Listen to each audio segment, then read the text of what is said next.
You're gonna come get me? I highly doubt that.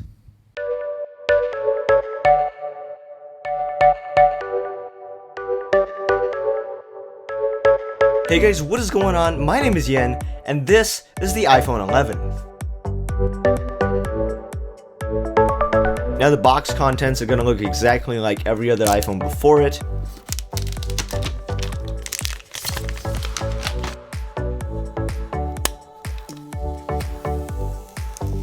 Now because this is cheaper than the 11 Pro, it didn't come with the same USB-C fast charger.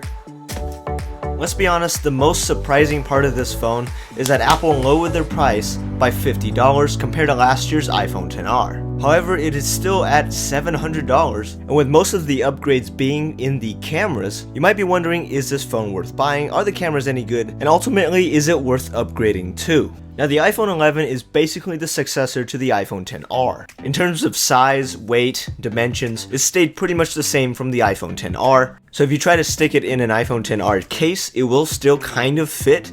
It's just that the new camera module does mess with that. We still have the same display on the front, but as we established last year, with the iPhone XR's display, it was perfectly fine, the colors are great. You're not going to be seeing pixels or anything unless you hold it straight up to your face. I would check that video out if you want more details on the display. Now I do wish they made the display brighter because it's still a little hard to see in the sunlight. There's still no 3D touch, so that kind of sucks, but you do get most of that functionality within iOS 13 with haptic touch.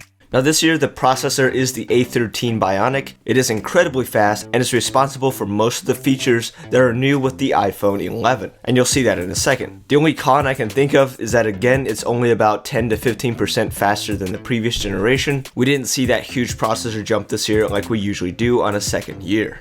Now Apple did say Face ID was supposed to be faster. In my testing, I can definitely tell that it misses less, like it times out less and less than the iPhone X, which is great.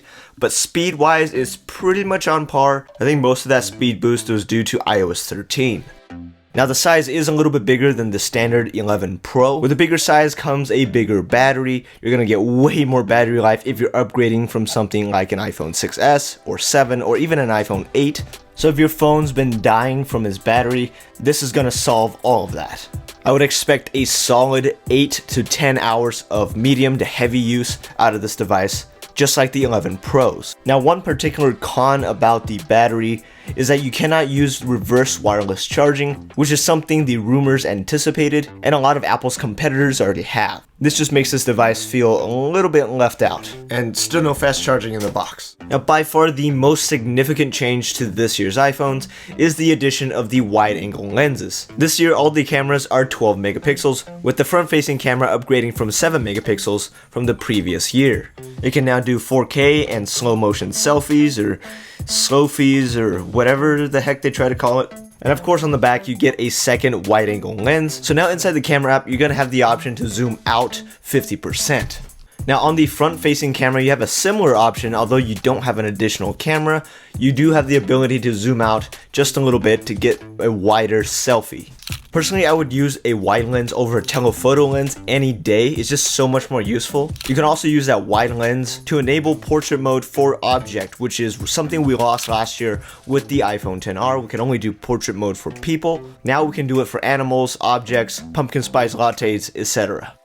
Now something I really like is that when you take a portrait shot, you no longer have to zoom in because you're using the telephoto lens. You can now have a wider field of view, but more importantly, you don't have to hold your phone away from the object super far away to get that portrait shot. And being able to see more in your picture is such a huge plus. With this phone, they also added in a night mode. I think I'm gonna have to make another video about this, but just look at this. This is the iPhone X, and this is the iPhone 11. How can a phone that's only 2 years old be blown out of the water so severely? Like, I don't understand this. This is crazy. There's also a feature that takes data from both cameras so that you can adjust the framing in post, which I think is super awesome. So if part of somebody's head is cut off or something like that, you can add that in after the fact, which is pretty awesome. See, now what's interesting is that when you're shooting in the ultra wide camera, you have the ability to switch back to the normal camera just like that while you're recording. You previously could not do this with the dual camera setups before. You always just had to stop the video before you can switch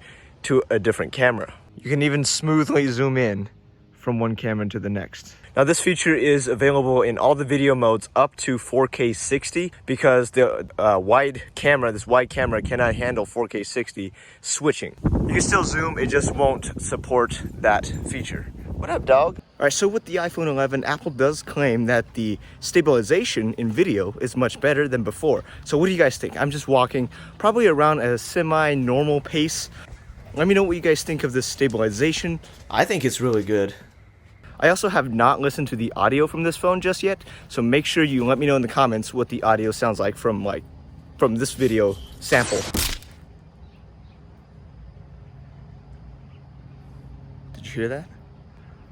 Jeez, I think they found me.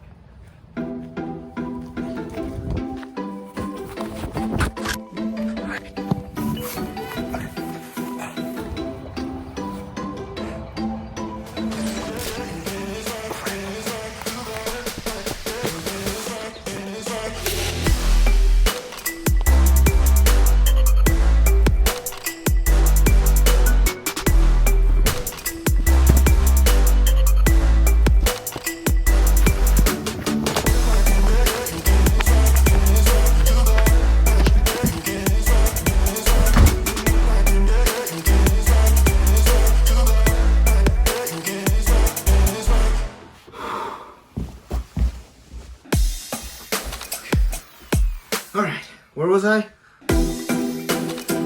Now the only con I can think of is that the camera itself is just really freaking ugly. It also doesn't support extended dynamic range when you're recording in slow motion, which is why some of the footage you saw was kind of too bright. And the fact that the ultra wide camera doesn't support night mode and is at a slightly higher f2.4, so you can't take in as much light as the normal lens. But honestly, I think it held up just fine. Now overall, I think this phone is a really complete package, and at that lower price point, you can opt for the higher storage options as well. So is this phone worth upgrading to? Yeah. If you have like an iPhone 6s, 7, 8, you're going to be getting a massive upgrade. But if you have a 10 series phone, I really would not recommend it unless you just really want that wider camera. Let me know what you think in the comments, and I'll see you guys in the next video.